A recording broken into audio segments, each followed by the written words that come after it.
আকাশের দিকে তাকাইয়া মালিকের কাছে কান্না করি আর বলে, মালিক তুমি না মানে বড় সম্মানী করে বানাইলা, ওই তারিখের মানুষগুলো আমি নবীর মহব্বত করে না।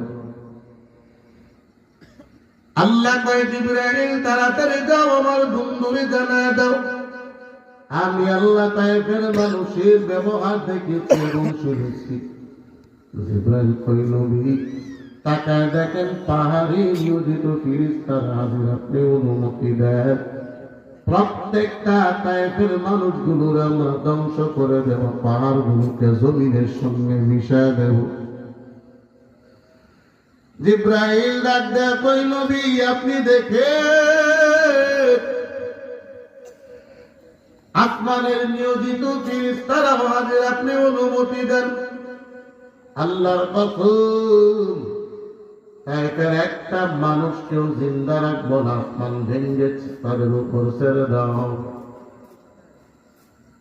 আমার নবী বলেন, জিবরাইল না না, আল্লাহর কাছে দোয়া করে বলে, মালিক আমার একটা উম্মতের জনগতি না।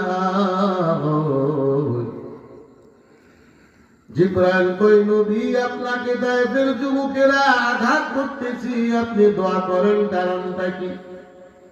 আমার নবী জবাব দিয়া কয়, ও জিবরাইল আজকে তাইফের যুবকেরা কালেমা পড়ে নাই, কোরআন বোঝে নাই, আমার আঘাত করেছে।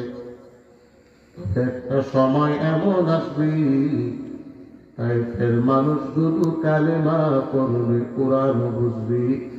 আজকে যদি আমি নবী দোয়া করে বদদোয়া দিয়ে দে, আল্লাহ যদি ধ্বংস করে দেয়, জিবরাইল বলো আমি নবী কার কাছে কালিমার দাওয়াত দেব? আমি নবী তো জমিনের জন্য গজব না, আমি নবী তো আমার উম্মতের জন্য রহমত। চিল্লায় বলেন সুবহানাল্লাহ। ওয়া মা আরসালনাকা ইল্লা রাহমাতাল লিল আলামিন।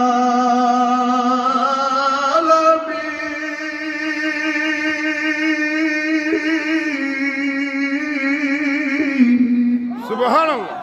এই কালাম জিন্দা কুরআনে হাকিম, হিকমতে উলা ইয়াজালাস রূপদীপ। একা তোরার মুসলমান ও কলিজার টুকরা যুবক,